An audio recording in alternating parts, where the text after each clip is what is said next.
Thanks for listening. If you like what you hear, support the show by joining the Nerd On Nation powered by Patreon. Go to nerdon.tv/Patreon and get Nerd On exclusives for as little as $1 a month. Nerd On the Podcast is proud to be powered by Focusrite, Embody, creators of Immerse Gaming, Odyssey, Amazon, and TCG Player. Enjoy the show. What is, everyone? Welcome to Nerd On the Podcast, where every level of nerd is welcome. It feels good to say that. It is very good to say that. I'm very happy to be here. Before we get into stuff, I want to introduce the host. We are joined by Amy. Hello. Tom. Hi. And The Rock Johnson from Wish, Esteves himself. Acknowledge me. No, still not gonna. It's Dwayne and Bautista. And I am Corey. Man, it is good to be. I'm like stretching my wings here again. It's like, finally out of the cave. Feels good to be doing this. Doing these again. Yeah, guys, I wanted to assemble the team for a little special kind of episode that I'm hoping we'll do some more so in the future. I think I called it Show and Tell or Share and Tell. We'll land on a title. It'll be in the title. So in the notes, I called it the Movie Club Meetup, but you could totally throw that away. Ooh, Tom. MCM. Because it's like a book club, right?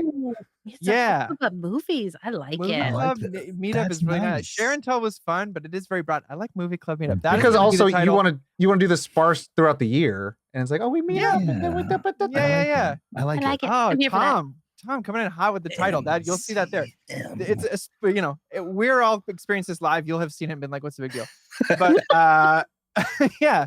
So to get into what that means is, pull back the curtain a little bit to share what these episodes are. So when you see the Movie Club Meetup title in the future, you'd be like, ooh, one of these. Yay.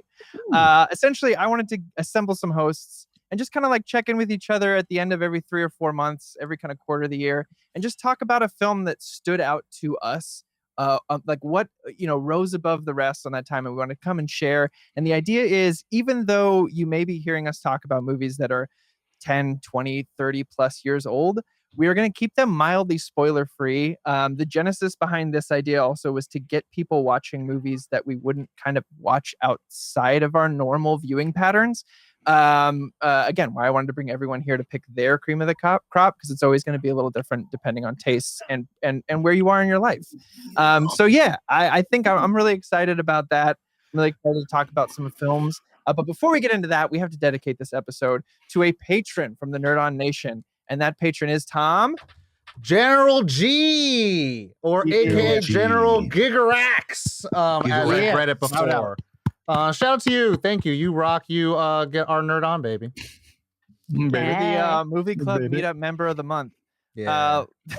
All the I love it. I just had to go get a frame, and I get even though it's every 4 months we do this. Member of the month. Hey, he knows what good. I like it. Good. Well, if you guys are all ready, I think I'm going to kick this thing off. Yeah. What's your movie? Kick off. The way we did this is we all sent each other texts for like, here's my movie for the month, and we all watched it so we could all kind of talk about it and join in the discussion. But really, it's going to be led by the person whose heart went out to it the most. For me, going to start us off real light here, guys. I watched the movie The Killer. Yeah, this is a Fincher film. If Tom is to Nolan what I am to Fincher, does that make sense to anybody here? Absolutely. Yes. I'm a total stan for the dude, and so I picked The Killer, Michael Fassbender movie. It's on Netflix. Check it out. The briefest of synopsis is because I was actually struggling to do this without spoiling a whole lot, because I went into this totally blind. The first time watching this, and I think that's the way you got to do it. Yes. But essentially, it follows the life of a hitman through the lens of his inner monologue, and it starts him off on a mission where things go slightly askew, and he seeks to rectify such things through the consequences of his actions. Yeah, I think that's all I'm going to say on that, which is where I'm going to kind of keep that for there. Yeah, it's the reason this stood out to me is, again, first of all, Fincher film. The way it's shot is beautiful. The camera work for me is the first thing I always notice in a Fincher film, and it's the first thing I pay attention to. How the camera is used to tell the story. And there's this main character, Fassbender's character, is an incredibly calculated guy. Again, we're gonna do our best to avoid most spoilers. Anything that's in the trailer. Can I say quotes? Yes, absolutely. Don't we're not gonna go improvise. in totally. We're not going to go in totally without anything and just be super vague the whole time. But we're going to avoid endings. We're going to avoid big twists, that kind of stuff. Also, Corey is such a Fincher guy that his room is darkly lit. And when he leaves a scene, the camera follows him where he goes for that moment. It's crazy. It's crazy. You know what I need? I need more yellows and greens. More yellows and greens. But Fincher is this hitman and extremely calculated. And through his inner monologue, you see he has these list of rules. Tom Fassbender is the hitman? What? You said Fincher's the hitman. I was like, Fincher is the hitman. He is a hitman. Fassbender. Fassbender's character is a calculated hitman with a set of rules, which you get pretty early in the film, which is things like don't improvise, stick to the plan, basically expect the unexpected, anticipate.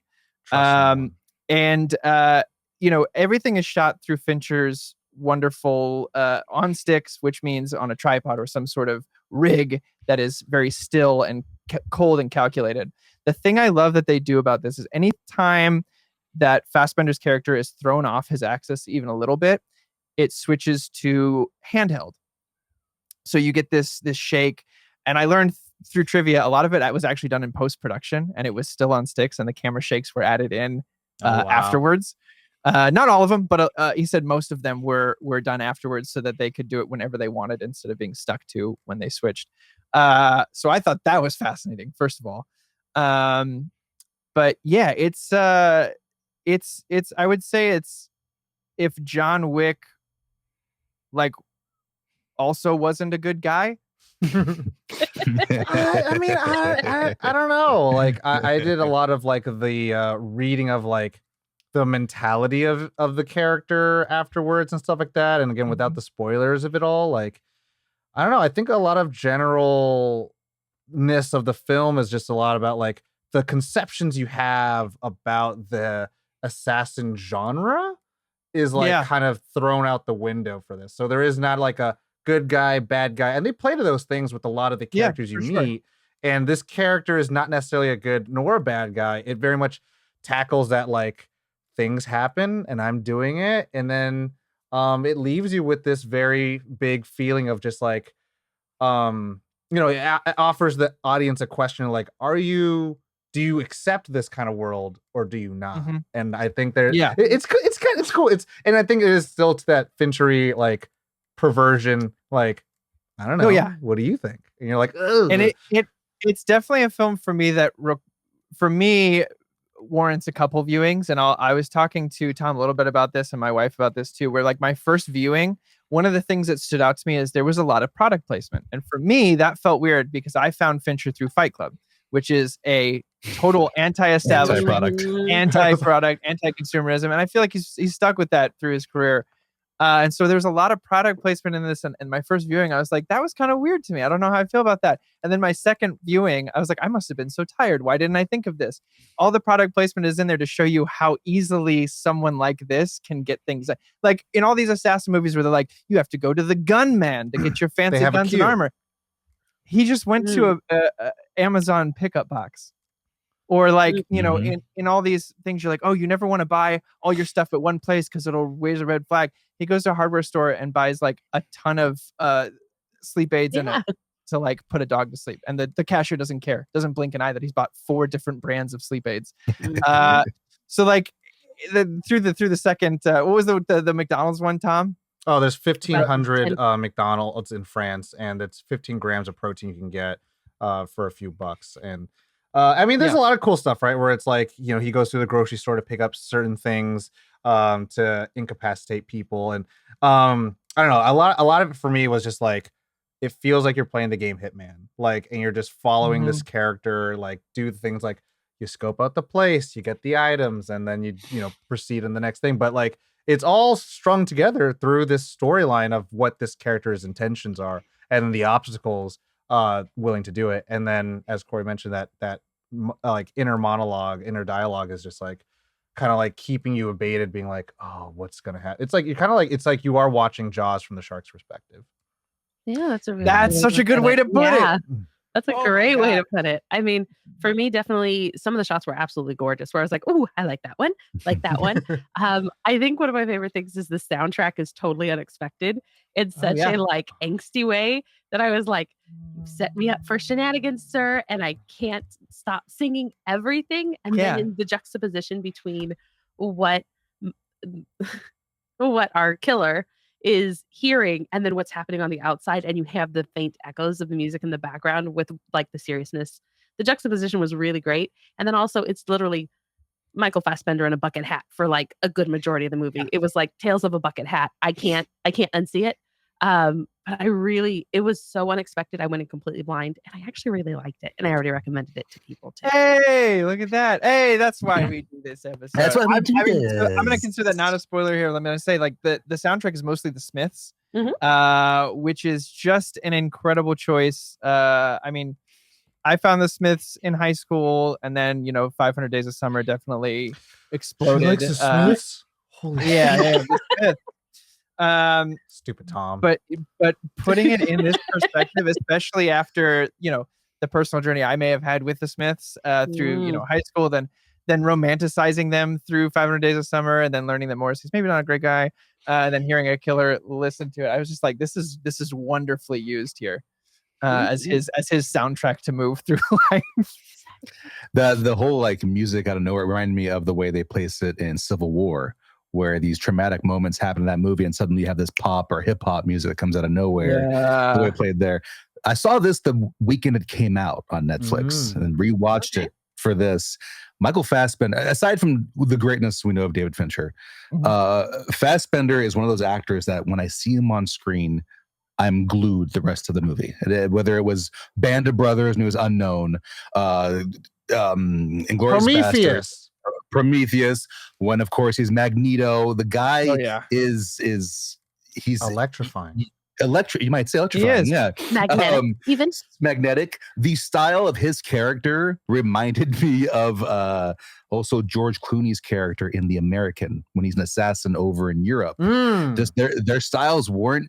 I mean, a little more quirkiness and like oddball stuff with Fassbender, but they both had that quiet style to them, and I just felt that vibe. And yeah, it's those movies where it's easy to like the main character when they're a likable, good person. But when you start to enjoy watching this character that you should not like because of the things he's done and who he's probably killed, it's that Sopranos thing where you love Tony Soprano when you shouldn't love Tony Soprano. You should hate the guy, but you connect with him. And there's Fassbender just does that so easily in this movie. Comparison is a thief of joy for sure. And I say that because I know we're in this feeling or in this era of like, we love to see these horror murder podcast things become movies and shows. And I don't. I'm good. I read some horror. I'm not going to say anything about that. I'm not going to yuck anyone's yum, but I'm going to say that I've recently watched things where it's like, you are following the terrible person. And I'm like, I don't like this person. I don't want to watch. Where this, it's like, I'm following the person who's like, in any way is very apathetic and has to be, and kind of talks about having to be for this job. And I don't necessarily hate that. And like, it's very just this cold, calculated thing. Like Fincher did this with House of Cards, like, right? Where it's like, you can just get these not great people and still be attracted to watch them, entertaining. And I think to your point where like Esteves talking about the needle drop, and the same thing with Civil War, it harkens a lot to Clockwork Orange, right? Where it's like scenes of it, ultra violence and singing in the rain. It just makes me feel like, I don't know, there is something about like the craft of following someone that you're not supposed to like. Obviously, again, people tend to learn the wrong lessons, and people want to be Tyler Durden, and it's like, no. Buffalo Bill and Gangs of New York. Point. Yeah, Butcher. But like, Bill the Butcher and Gangs of New York. Yeah. But to your point though, Tom, like there are some scenes where he's got to do something terrible, and he's actually talking himself into it, because there's one of his mantras is don't show empathy. Empathy is weakness, and he has to repeat that to himself because he wants to. And I think that I don't really have an end to this point, and so maybe you guys can kind of like expunge on this a little bit. Is that I've heard some people say that monologues, inner monologues can be, or a narrator can be a crutch or a weak way of telling stories. But I really thought in this instance, it was such a necessary part of how to experience this world through the lens that the filmmaker wanted you to experience it through, especially being based off a book, right? Do you guys feel that way at all? Or? I think there's a lot of rules and a lot of unspoken, unwritten rules that someone somewhere said, and it could be Robert McKean like how to write a movie or tell a story. There's a lot of discourse in the film world of like, do you write black slug line? Do you bold this? Do you say we see? Do you put camera move? All this like heady shit. And a lot of people I think get in the head of it all are people who don't actually make the thing. 100% I have heard you don't use monologue or internal monologue. Use narration, narration. But it's like, I think to me, it's one of those like Nolan recently did Oppenheimer and wrote the film. Every part with Robert Oppenheimer is I walk to the table, blah blah. And then when it's another person's perspective, like never do that. Robert Oppenheimer walks to the table, and that's like, oh, this is from the Emily Blunt character's perspective. When you are a master of the craft, you break all the rules. You can break the rules because you understand the concepts and you understand the mentality behind it. It's like when you see someone break the 180-degree rule versus you seeing someone who does it on accident. It's like when you see it done purposefully, it's like cool because we're changing. It has an impact. The mode of which this conversation's having now. Like no longer is this character in control. Now it's this character. And now we find out that the characters are actually reversed in roles. Like one's a bad guy, one's the good guy. Yeah, and speaking of the masters who take over, Scorsese and Goodfellas, that's Ray Liotta narrating. Well, I was going to say, between this and Kiss Kiss Bang Bang, I don't know if I subscribe to that narration rule all that much, but I was curious to hear on how it's done. How it's done. I think it can be a crutch. Well, it can be, but it's also when you're looking for stagecraft, Shakespeare used it consistently, not only to move the story forward, but to give more depth and control to the characters that were on the stage. And in relation to here with Fassbender, he is literally, there's not a whole bunch of dialogue, and he is driving the entire story by giving you not only the perspective, but as Tom said, it's Jaws. It's Jaws from the perspective of the shark. And there's no other way for this story to move forward. I feel not like if we tried to turn it around and have it in a different space. Yeah. Anyway, I will pass the baton here. Check that movie out. Let us know what you thought about it. Hit us up on that Discord if you're in there. The Killer. Check it out. That was my movie of the last 4 months. Amy, I'm going to pass it over to you. What you got? What'd you bring to the table? Yeah, well, I usually have quite a few, and this was the one we could find, but it made me laugh the most. Thanks. So, of course, it is the directorial debut of one Zelda Williams, Lisa Frankenstein. And if you didn't get it out, there's a pun on Lisa Frank as well as Frankenstein. Please figure out which one you're doing, but brief synopsis, trying to keep it fairly clean. A coming of rage love story about a teenager and her crush who happens to be a corpse. And after a horrific set of circumstances brings him back to life, the two embark on a journey of finding love, happiness, and a few missing body parts. Thank you, IMDb, for doing my job. Hey, I'll give them credit where credit is due. Absolutely. This is such a weird and wacky love letter, not only to the 80s, but to 90s, to rom-com, to horror. There's references everywhere. It is like the crazy love child, a little bit John Hughes, a little bit Tim Burton, which is led by this great chemistry from a fantastic cast. Catherine Newton, which you might know her as young Cassandra from Ant-Man and the Wasp, Quantumania. And then, of course, Cole Sprouse, who's been doing everything since he was a wee tyke.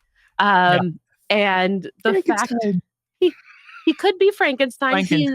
He's lovely. I think that's one of the things that I kind of loved about this is that he is not actually Frankenstein. He is called the creature. And so if we're talking about the shape, we want to go back to Halloween. I'll call you out, Esteves, on that. With John Carpenter. Monster. Frankenstein was the doctor. Exactly.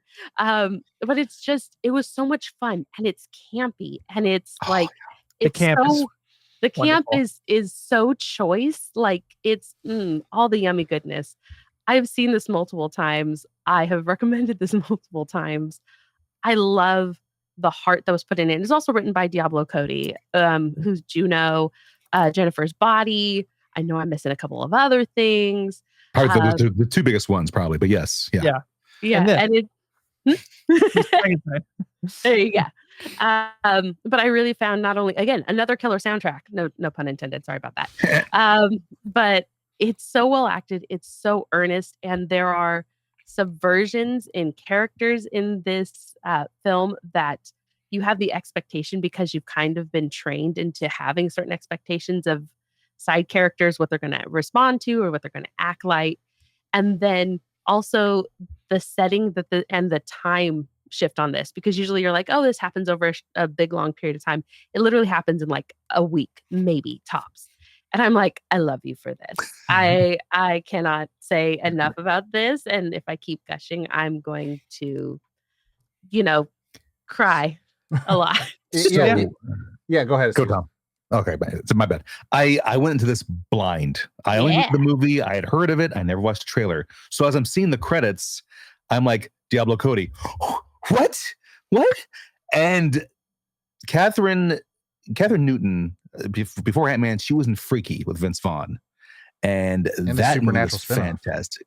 Yeah, that movie was fantastic. A blend of Freaky Friday and Friday the 13th. And she was outstanding in that film. So seeing her here, I'm like, I knew what kind of to expect from her. And she was great. Cole Sprouse, as I look at IMDb, he's one of the twins from Big Daddy. I'm like, wow. One of the twins from Big Daddy. That's what you get from, not from Sweet Life. No, not from Sweet Life. We're all older than you, Tom. Sweet Life was where we met him and them. Excuse me, the brothers. Both friends. It was friends for me. Yes, oh, that's right. That's right. He was Ross's. Yeah. But I just also want to say, I think we have to have an episode for Esteves specifically that's called 7 Degrees of Separation, but it's from Vince Vaughn. Everyone. The fact that there's always a way. He had a drama run. It's he either man. 7 Degrees of Separation from Vince Vaughn or oh my God, Dwayne. No. Swingers. Oh, Jon Favreau. Jon Favreau. It's either Vince Vaughn or Favreau, and that's what you get. They cross genres. They've worked with so many, man. It's possible. But the whole style of it, like you just said, Tim Burton meets John Hughes, and Diablo Cody is a fantastic writer. And hard out Tim Burton. So great in the delivery in this. I did not know who Zelda Williams was, but have you never seen a Nintendo commercial? How? Yeah, guys, I never seen bearded Williams, and he's just like, my daughter and I like to play this game. But that's the reason he named her Zelda. Like, that's even sweeter. I'm watching this and I'm like, well, if I had to hand my run of hack slash to someone, this is the duo, Diablo and Zelda, because the style of this movie was fantastic. I just love the way it was done. Carla Gugino is in it, who I've adored her since she was Michael J. Fox's girlfriend on Spin City. I've loved that woman. And so when she popped up, I'm like, oh. I made that exact sound. Carla Gugino's in this. What? But no, I enjoyed it so much. I did. Horror, comedy, romance. I loved it. I think that that note of saying it's a love letter to these 80s films is such like a great way to like articulate it, because it takes place in 1999, right? Or 1989. No. It's supposed to be like 1989. 89. Because I was like, is it right? Because you're right on the cusp.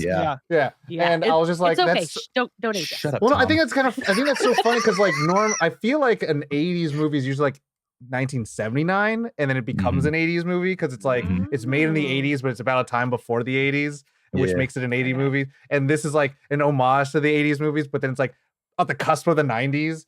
So it would make it a 90s movie, but like they harken so many of the colors, as well as like just almost like the likeness of like the needle drops, as well as like it just felt a very Molly Ringwald kind of feely walking down like the school hallways kind of thing. I was just like, except again, it's very Met Gala, right? It's very, the camp is there, so it's just like it's just like a visual like appetite to watch. In a weirdly a way, like now we're in this era of streaming that like, you know, things are just buried. And like, I think a lot of people also want to watch in the theaters older films, and like going to a local theater to watch like a film that was made before you were born is like kind of a cool thing to do. I feel like this is one of those movies that definitely, like, if you slot this in with one of those movies, you would be like, was this made then? Obviously, of course, like the special effects are like insanely really well done compared to the back then, like of this genre. And the camera clarity would give it away. Yeah, Camera clarity totally would. But it's interesting. Like I just did not expect, without like a lot of spoilery stuff, like there are some things that just like, did the movie just change genre? And I was like, what happened? And like, to your, you know, in your synopsis, like things go awry very, very quickly. And I'm just Very like, quickly. what's happening? And it feels like, you know, this very like bumpy romp of just like things go from bad to worse. And it's interesting because it has a lot of the the subject matter of like a current high school coming of age story, but again, coming of rage story, where it's like, oh, this is like not cool stuff, where it's like, you know, you're not seeing young Matthew McConaughey's like, be cool if you did, you know, like it's just like, oh, these dudes suck. Yeah. So Corey. I mean, this surprised me. I think the thing that stood out to me, again, I know we've said it a bunch, but the needle drops are just so choice in this. I'm someone who grew up in high school watching like Pretty in Pink and 16 Candles, and Breakfast Club was my fucking jam in high school. I feel like this is such a nice, especially for her first outing as directing, like this is such a wonderfully done homage to all those. It's a big love letter to John Hughes and all that kind of stuff, while also being a love letter to like camp horror, which is like somehow the perfect blend that we haven't gotten yet. And I'm so excited that maybe this opens a door for more kind of like nostalgia based camp horror. Yes. That's what I love about Catherine Newton. Her delivery is the same in Freaky. She delivers so well the camp in this. Her facial expression, she nails it. She always has. I thought, I mean, they were both great. I know Cole studied with a mime for like 5 months leading up to this, 5 months leading up to this, and he was great. I'm always going to be biased towards Edward Scissorhands. That's just my thing. But I thought she was just so incredible in lifting this movie and carrying it. I did not see Ant-Man, so I was not familiar with her work, and I thought she just knocked this out of the park.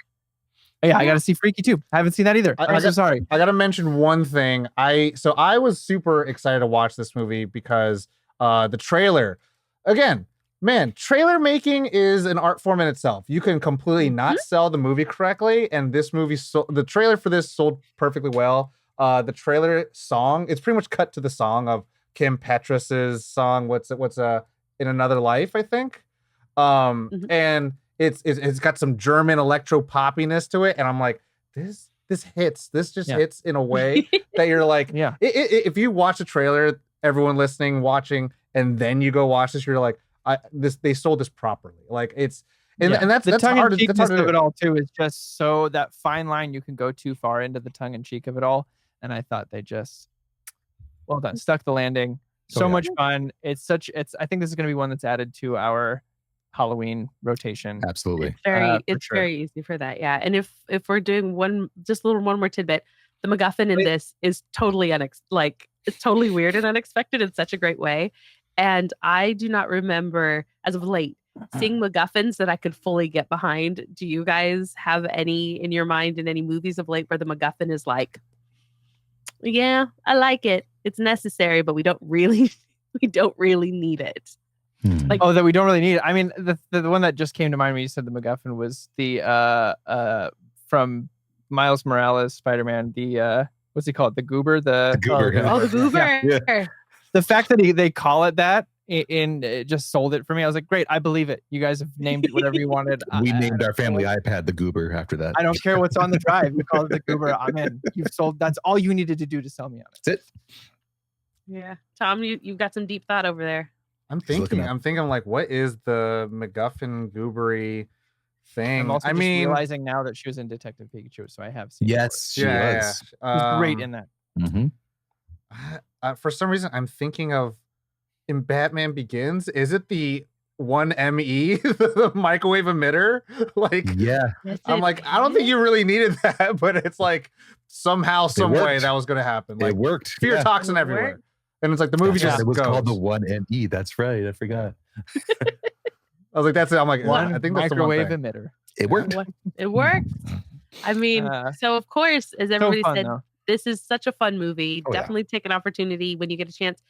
It's on Paramount Plus right now. So if you've got even 1 week free trial, get yourself in there. And Peacock.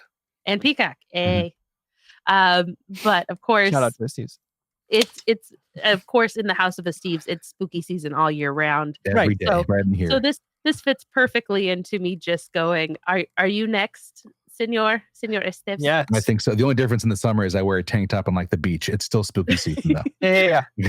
Which is just as spooky. I feel like there's a fan fic. Monterey. And there's Monterey's definitely cold. like fan art of all like the horror icons at the beach. Mm-hmm. Yeah. Well, Okay. there is. It's Some of kind them are really buff. Future Office. Oh, you mean they're shirtless? I know. I love that. Thank you for bringing that to the table, Amy. Yes, I was thank so you. excited to watch. It was one my wife and I almost saw in theaters and then just kind of fell off our radar. So the fact that you brought it back, we were very excited about it. Steve, I'm going to toss this over to you, bud. What did you Okay. bring to the table? We're going back into the killer realm. Well, we haven't really left the killer realm, just different genres of the killer realm. That's right.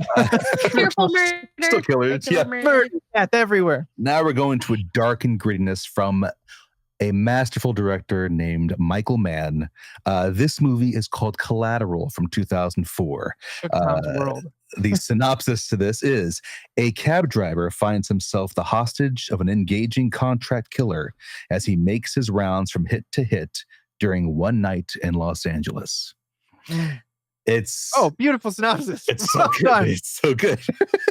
So I went into this movie when I first saw it. I own it on DVD. It's one of those movies where I watch multiple times within a certain window. DVD, Blu-ray, Yep. and digital, baby. And then I stop, and then I find it again. And when I find it again, I watch it multiple times again. And I was already a fan of Michael Mann from, Heat, from The Insider.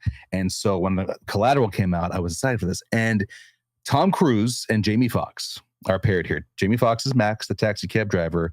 He's just doing his rounds. He has this future that he dreams of, and he picks up this random guy who is a gray silver foxed Tom Cruise, who for once, very rarely, is not the good guy.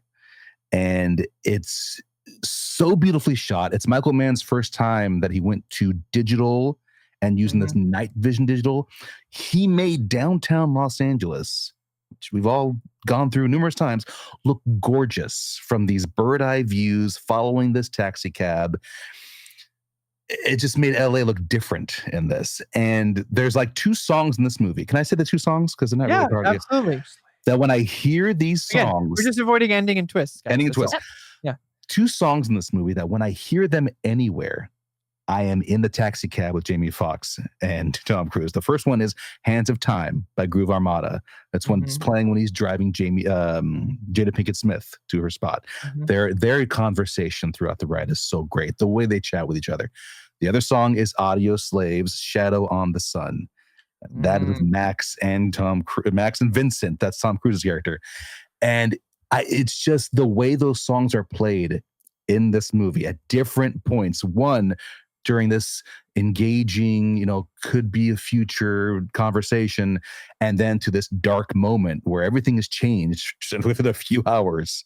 They just play so well. And it's one of those movies where I'm glued the second I start watching. Just the interactions, the scenes, the cast. You forget that's in this. Mark Ruffalo is in this. Javier Bardem. Javier Bardem was one I forgot. I forgot about that every time, and there he is. Took 2 days to film his scene, but he went months learning English with his accent before filming for this. He knocks it out of the park as always. Oh yeah.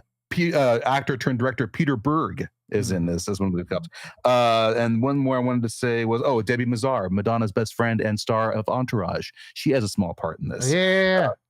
El Padrino from Sons of Anarchy and Mayans, Emilio Rivera. It's just, I'm like speechless when I talk about it. I watched this movie when it came out with my dad, and I've watched it a few times over the years since. And I'll admit it had been probably like, I think last time I watched it was was still working at the fruit stand.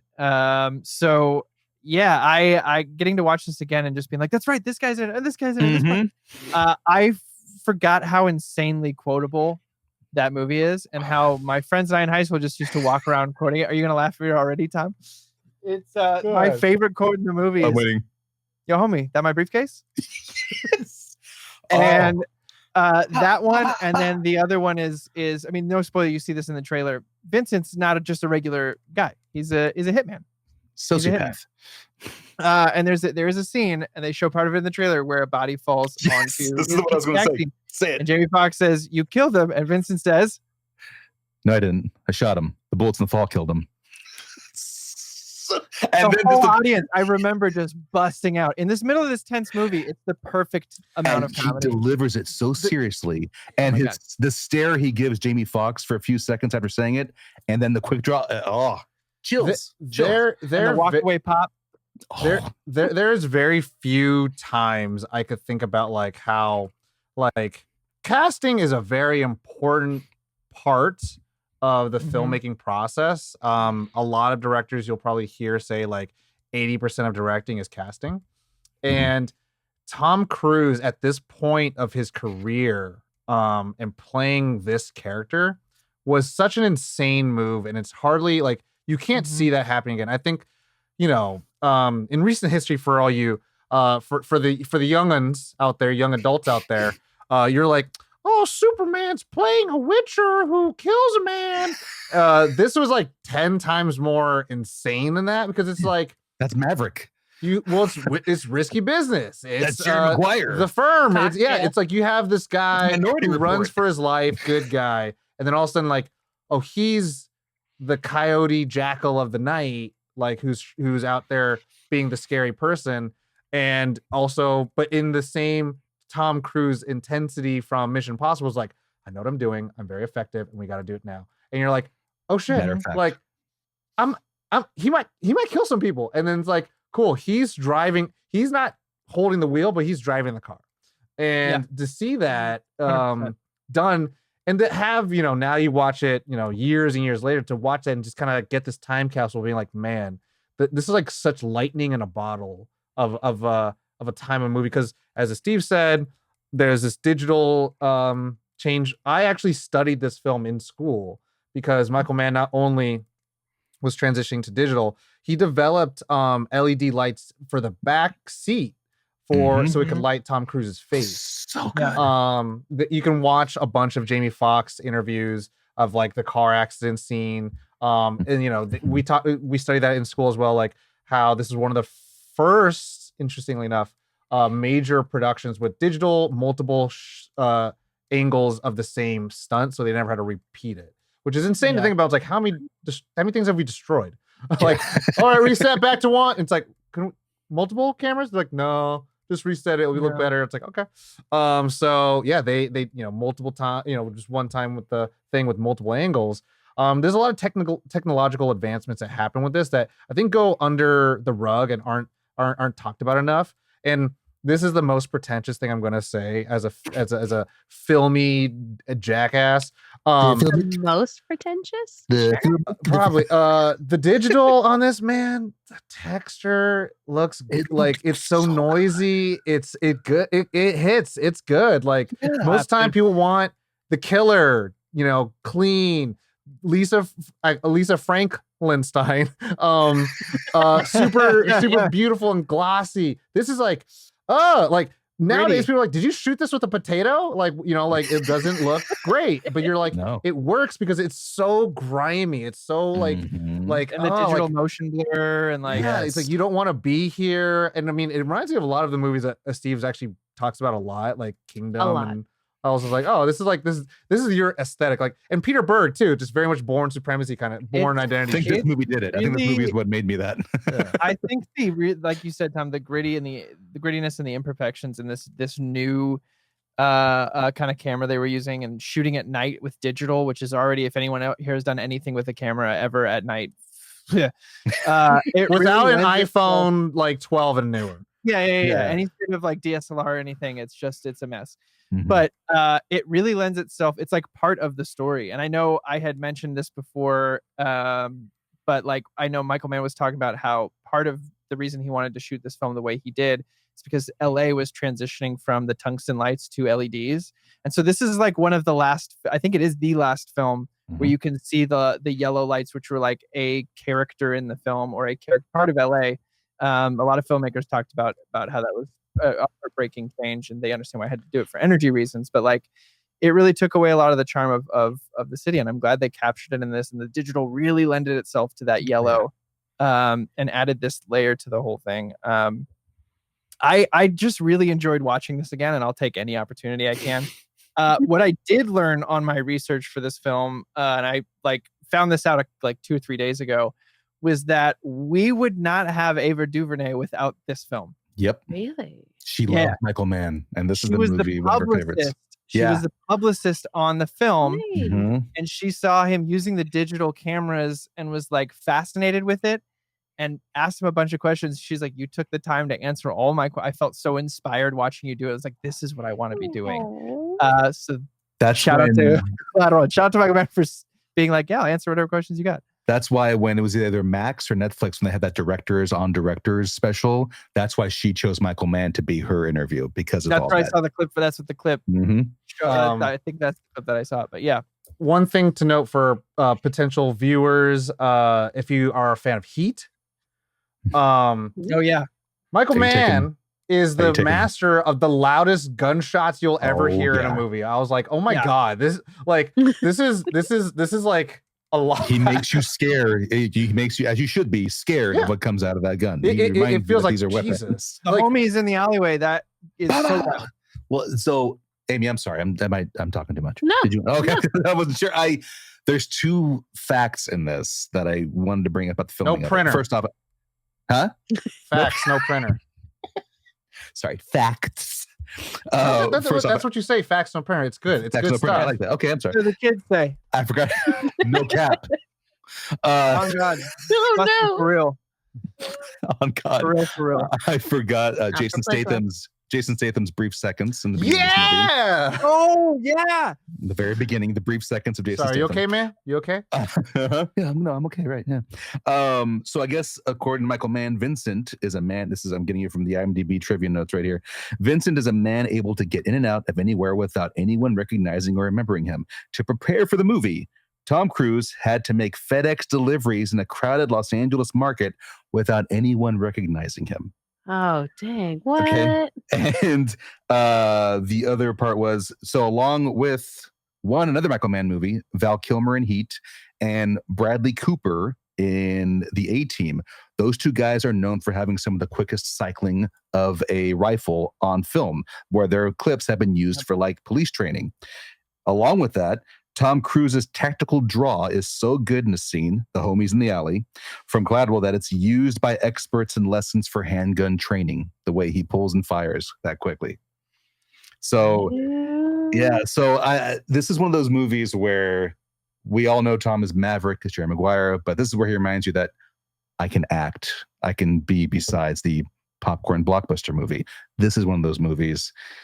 And yeah, and it has a transporter in it. And it has the transporter in it for a few seconds in the very beginning. And Mark Ruffalo driving the same model car I used to have, that Monte Carlo pulling in off the street. I forgot about Javier before we watched it. Yeah. Blew my mind.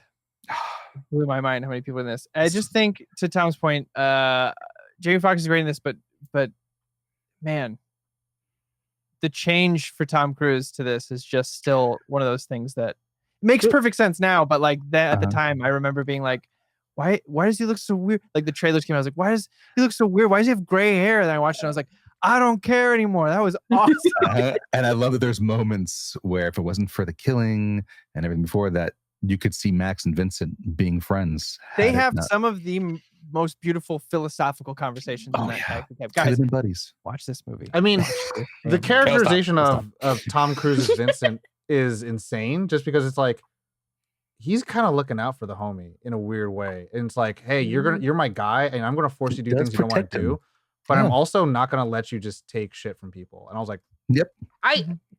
Why do I like him? He's not a good guy. Oddly gave him confidence. Yeah. The thing I want to point out, Tom pointed it out. Actually, I'm gonna have Tom point it because he pointed it out to me. I mean, we all talked about it, but Tom pointed it out to me first. The difference between the link between the Killer and Collateral. Yeah. It's so funny because I was gonna say you could do a great double feature between Collateral and then Killer right after. Oh, yeah. And Vincent and our Killer is exactly opposite of each other because the Killer's just like, don't improvise, anticipate. And then Vincent's always like, come on, guys, we have to adapt, we have to improvise. And you're just like, go with nope. them. And it's like, who would win? And it's like, I don't know. Two opposite spectrums of the assassins. It's so good. It's such a beautiful little mwah. I love it so much. You have the pristine filming of the Killer, then it's just like the perfect opposite. I want to double feature that. I kind of remember we watch all 4 of these movies tonight. You can double feature. Let's go good. Yeah, I could do it myself. That's right. I'm an adult. You are an adult. Look at you. Yeah, I can't want to. Shall I go into mine? Yes, Tom. Please take it away. All right, y'all. So we got all these killers on the loose. One guy's got to take him in and bring him to justice. And that's my boy, Jackie Chan, with Almost forgot how fun Jackie movies are. 1985's Police Story, directed by Jackie Chan, starring Jackie Chan. Jackie Chan. Written by Jackie Chan. Theme song sung by Jackie Chan. And then I mean it's the stunts. What's his stunt company? Team J Star, right, or something like that. Yes, JC. But you know, he's the guy that made you want to watch the credits long before any franchise ever did. 100%. So for anyone who doesn't know, who was born after 1985 or just didn't care, were like great martial art movies and the history of all that stuff, and like watched Bruce Lee, but didn't, but also started watching like Rush Hour, but just did not see like Rumble in the Bronx, Jackie Chan First Strike. This movie was like the epoch of the American zeal of Jackie Chan and the action and the choreography and the stunt work. It's a story about a police station who is doing an operation trying to take down some organized crime. They have all these plans. It's like this big task force, and during their thing, their operation, it goes awry, and then our lead star has to kind of like be this protection program for a big witness. But during this time, it's interesting. It kind of like mirrors Captain America: First Avenger, where like he has to like then become like this like celebrity cop, and he becomes kind of a little famous, but then like he still has to do desk work and stuff like that. So there's a lot of comedy with that, like how that happens, and him having to protect this witness. But like at the seat of it all, there is this like interesting thing that I loved the most. Very Dark Knight like existential question of like, how much must the police answer to the press as well as the people and the laws they're trying to enforce when they're causing a lot of wanton destruction, as well as having to still be a public facing organization to the people. And Jackie Chan's character Kakui, I don't know if I'm pronouncing it right, he's stuck in the middle of it. Like he has to do what he has to do, and we as the audience are watching this, and then he every movie makes like just gets him further down and down to the point where like you don't know if he's gonna like make it out all right in the face of like all this adversity. Obviously he's gonna like kick a lot of butt and do a lot of stunts, but like the heart and moral of the story gets really intense, and like surprisingly there is a lot of like crazy, unhinged, like coming of rage, like rage that happens. I'm like, oh my God. Like I haven't seen this movie. I saw this movie a long time ago as a kid, because I was watching Jackie Chan movies like nothing, just like content, like binging Netflix crap. But now watching, be like, well, let me watch the classics. Oh my God. So yeah, I mean, I have to say, oh, go ahead. No, go ahead. I was just gonna say, to your point, like I watched these a lot as a kid, and then obviously when I was older, my dad and I would go see like Shanghai Noon and Shanghai Nights and Rush Hour movies, which great movies. But there is some je ne sais quoi, some wonderful thing about the Chinese productions that Jackie Chan is in that he Golden got Harvest. to have control on, that just like stand the test of time, and still to this, like the amount of drama and heart that is in this action comedy isn't something we get in the Western versions of his films a whole lot. I feel like they're like, just stick to the comedy stunts and everybody's gonna be happy. And also the editing around the stunts is so good. Like we as Americans are super in this era of like, we want to see the long take, but like Jackie Chan has perfected the action editing and like knowing where to move the camera, when not to move the camera, how the camera just moves away and it doesn't shake all the time. And it's like, I miss that kind of stuff because like we lose visual clarity when the camera is moving all the time. And a lot of people like it because it does engage with our brain because like we feel like we're moving with the action. But like if you get to just see it and you can analyze everything in the space, you're just like, it's another thing. It's just a completely another thing. But I can frame a painting episode about it. yeah, I can talk all day about it, but I want to hear Amy, I want to hear Esteves, what you guys thought. Yeah. I'm going because this was my first viewing of this one. Nice. It's working. It is working. It's not a lack of wanting to either. Of course, I'd seen Drunken Master, and even in watching this, I was reminded of how much exuberance that Jackie Chan has just across the board. Period. It's not just comedic. It's the heart and the physicality and showing in every aspect, and literally in every fiber of his being, whatever he's doing, there is heart behind it. And you feel it, which is so beautiful to see. And then, of course, because it's David Leitch, right, that did Fall Guy. So I watched a Corridor Crew episode, of course, where he was on there, and they were going over VFX, and he was just talking about everything being practical, and they were going over a whole bunch of stunts. And he goes, "Listen, and they were talking about Fall Guy, and it's not really a spoiler, but they have people who are getting hit by cars, and he's like, you need to clear the hood to not get hurt, to be able to get on the top of it and to roll off." And I was watching practical stunt work in this, and I was like, it's all connected, which I know I'm a noob. It's okay. But it was so, I'm just like, every level of nerd is welcome. I know. And this is, at least I am continuing to grow. It was such an honor. And the long shots it's not even the long shots, but being that not cutting away from the sequence when they're going through the village and seeing all of the work.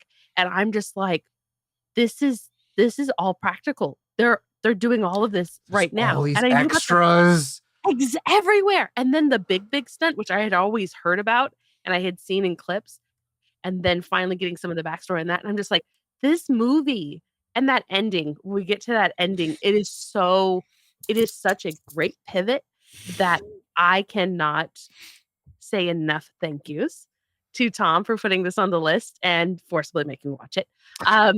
But it really is so wonderful to see Jackie Chan just flexing all that Jackie Chan can do and not being pigeonholed into the, oh, haha, now you do your funny your funny stunt work and improv like weapons. And cut on every hit.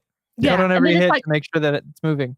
Yeah, like there's so much more to being an actor than just being that one note.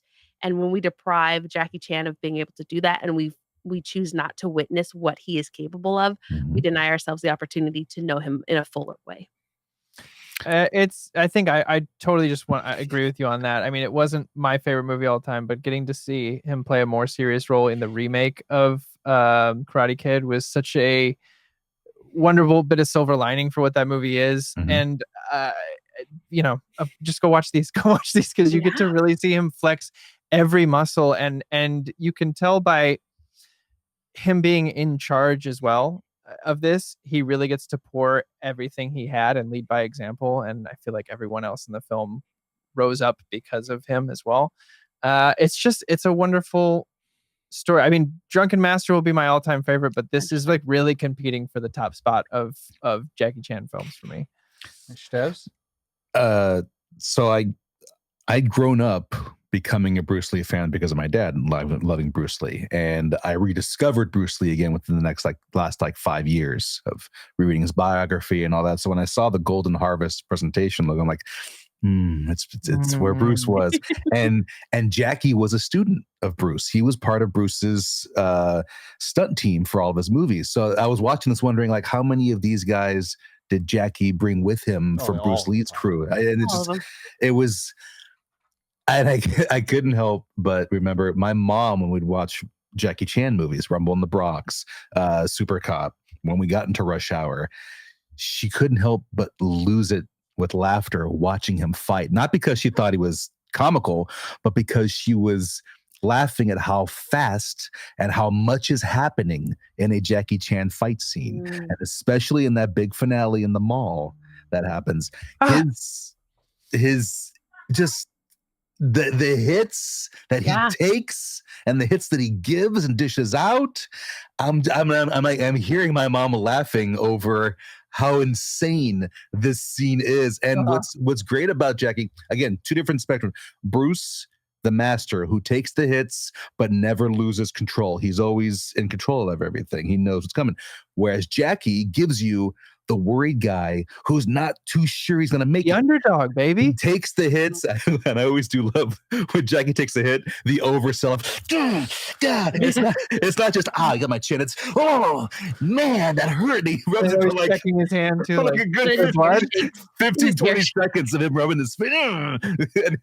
Because there's a story about him doing that to Bruce on Enter the Dragon, where he accidentally hit Jackie once, and Jackie did that. And so every scene after, Bruce would miss, but Jackie would keep doing that. And Bruce is like, okay, fucking knock it off. Yeah. It was the one where he hit him with the bow staff. Yes. Really hard. Yes. He like held him. And he's like, oh, are you okay? And he's like, oh, yeah. And then for the rest of the day, he's like, are you good? He's like, I'm okay. Yeah, Bruce goes, all right, we get it. if anyone's read the book, and Amy, this has connective tissue with the Fall Guy, Jackie Chan grew up knowing that if he worked in these action films, and they were called fight directors and stuff like that, like if you got hurt, you lose the job. So you got to be Jackie Chan always okay. You know, you got to be Jackie Chan okay. Always okay. And the mess up in the end credits, just seeing the comical mess ups, like he tried to pull the gun and it doesn't come out. And his sister keeps pulling it, knowing it's not going to hit. I think about your mom. Like I think about the part where they're escaping and it's around the car, and all of a sudden there's like a swing set or something like that, and there's this metal bar, and it's not even like you really are not laughing at like facial expressions or anything like that. You're laughing because of like the almost crazy cartoony Looney Tunes frenetic energy, and the sound is ting ting ting ting ting ting ting ting ting ting, and you're just like, holy crap! You're like, I can't believe this is possible.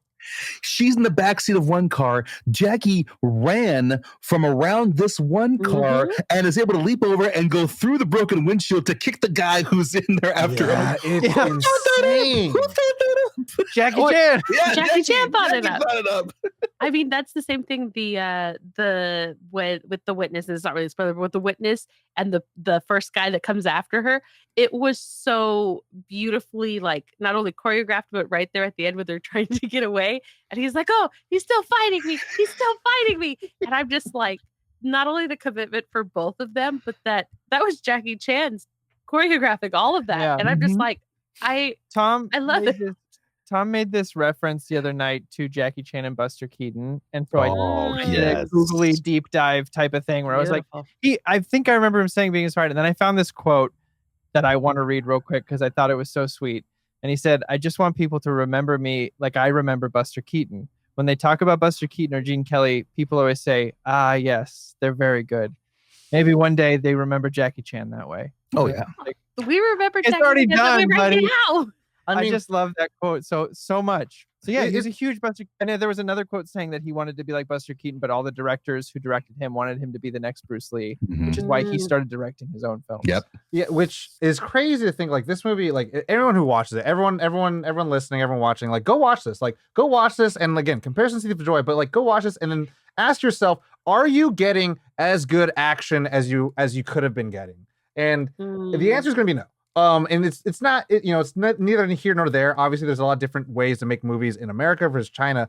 But like also, Jackie Chan directed this, and then what America said was like, cool, you're good enough to be in the movie, not to direct your own movie, but to be in your movie. Yeah. And I think there's a conversation there for another day, another time. But like, just think of it that way, and that's why again, another Fall Guy, connective tissue, David Leitch, Chad Stahelski from John Wick. These stunt guys who aggregate up to becoming directors, like, you want this good stuff, you gotta see it, and they aggregate through. Like some really great actors really do aggregate to become really great directors.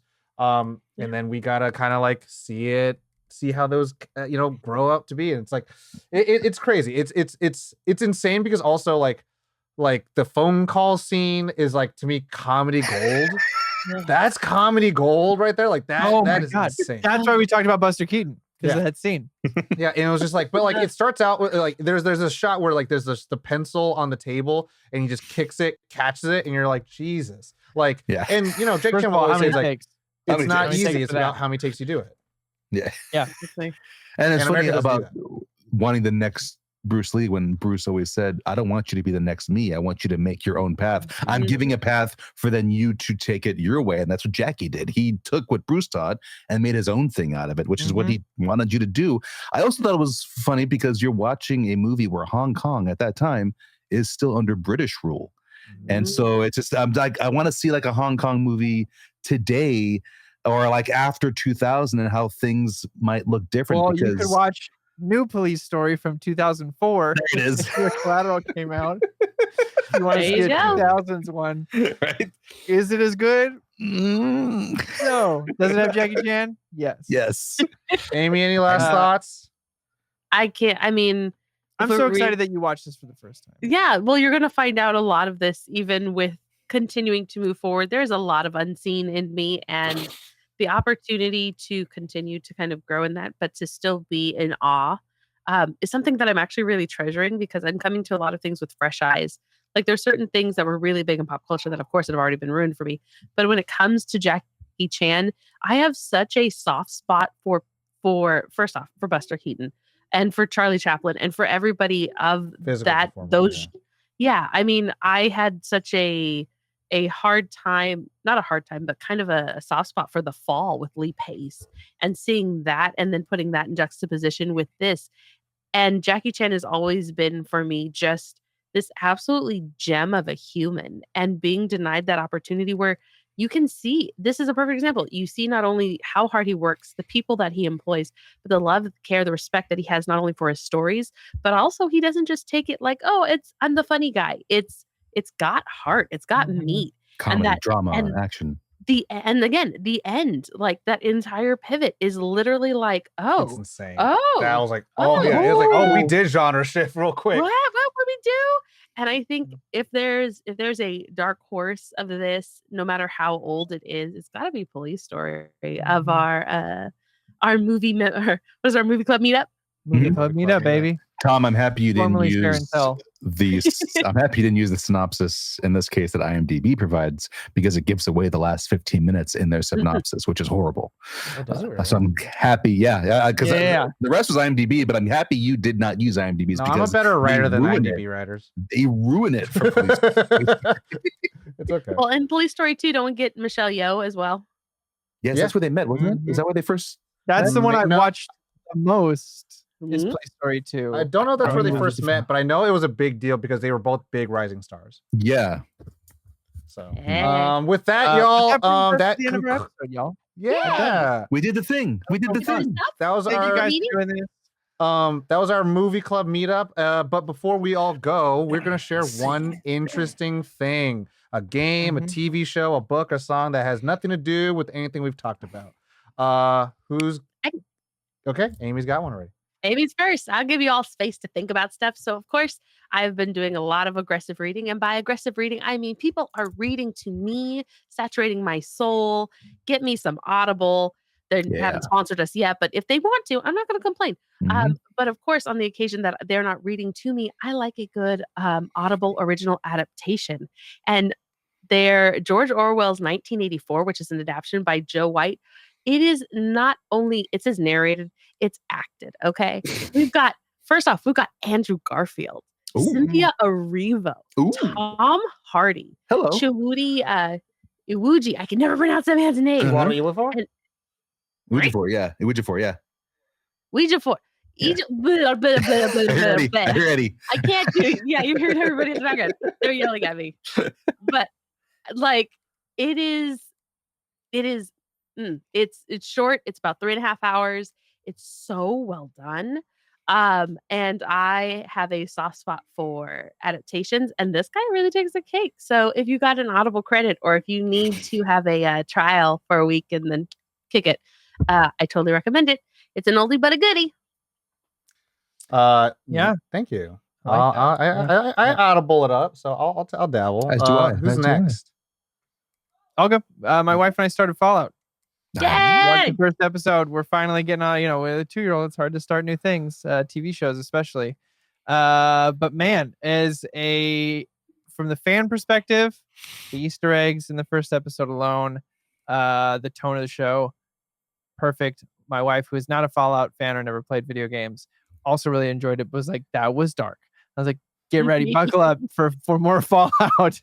But yeah, loving it so far. I'm really excited to watch the rest of it and get invested in this because I'm a big Fallout guy. So I'm ready. Steves? My new thing is new to certain individuals in my life. Nude? New. For once, I'm not going there. Nude individuals. And it'd be along the lines of introducing new things to people who've never seen them before. I have introduced the Star Wars franchise to my boys, and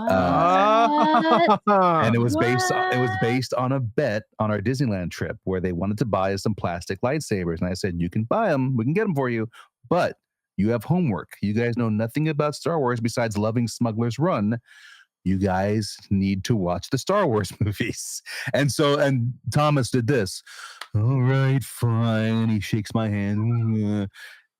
We finished episode 4 tonight. I'm going chronological. 1, 2, 3, 4. We finished 4. And the kid is glued. He's asking, when are we watching the next one? The facial expression when he saw Anakin turn in episode 3, straight up going, "What?" Oh, they're so sold. And it's beautiful. It's just, that is the weirdest bet I've ever heard of my life. The bet they just won. They got a lightsaber and they're watching their movies with dad. And I'm loving watching. That's called parenting, Tom. I'm loving watching it through them because at this time Thomas is like, he's just learning about watching the entire movie where he wants me to tell him the end in 5 minutes. I'm like, no, watch the movie. Let the story tell you. These kids, and content. This franchise is the one that's making him like, okay, the story's going to tell it to me. I'm glued. I'm watching. A kid is like in a blanket, curled up, watching the entire movie, glued to these characters, cheering them on, loving Anakin, and then being devastated by Anakin, and now liking Luke. It's fantastic. I love it. But he's a person, and his name's Anakin. But they're sold. They're in. They're Star Wars fans now. Well, you know you're going to backtrack on that sucker. My one interesting thing, I don't know if I'll do it for the diversity. We did a franchise, we did a audiobook adaptation, we did a TV show. I'll do it's honest, Tom. Do your thing, Tom. What? You watch wrestling. What? Mine wasn't a book. Come on, but then we had 2 shows, and I'll do a book for the variety. This book here by Blake Crouch, Dark Matter.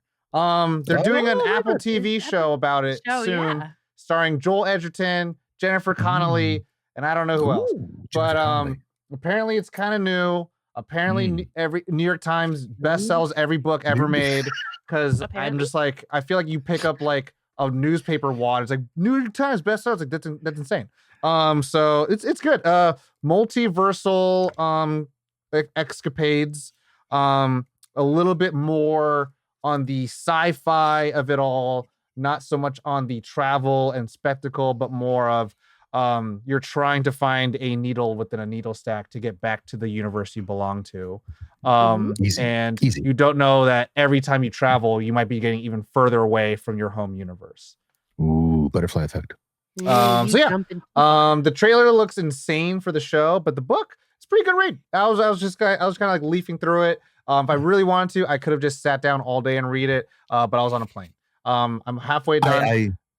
I did see on your Instagram stories the filmmaker Tom post about this book as he's flying from destination to destination, promoting his film, right? For different festivals. I'm exaggerating. I have no idea what you're doing. I just wanted to say that. I was doing what's stupid. I want to make it seem like Tom's here plugging his movie, getting shaking the hands, and No, I was gonna say, like, because I finished another book, Sidney Lumet's book. But no, that's the book I'm gonna suggest. No plugs about me. That's it, everyone. Thank you all for tuning in to another episode of Nerd On. If you like what you listen to, you like what you see, you like us, you want more of these things, comment down, tell us what your favorite take on these things, what got you excited to watch the new thing, or something you want us to talk about, maybe we should check out. Check out nerdon.tv for the website, for all our episodes, Cape Crusaders, all our updates, all of our YouTube channel stuff. It's on that website, nerdon.tv/Patreon, to support us for as low as $1 a month. Keep the lights on, help us make more of this stuff and make more new things for you to enjoy. Nerdon.tv/Discord to continue the conversation, get your nerd on with us personally. And with all that, I don't think I've missed anything else. You killed that ending, Tom. Yeah. We love y'all. We love y'all, nerds. Take care of yourselves. Go watch some new things. Go watch some things that we suggested, and tell us what you thought about them. Don't improvise. Take comfort in knowing you never had a choice. Oh, you all know the drill. I'm sorry. I Collateral. there. Collateral. As always, nerd on. Nerd on. Nerd on. Always choose the bear.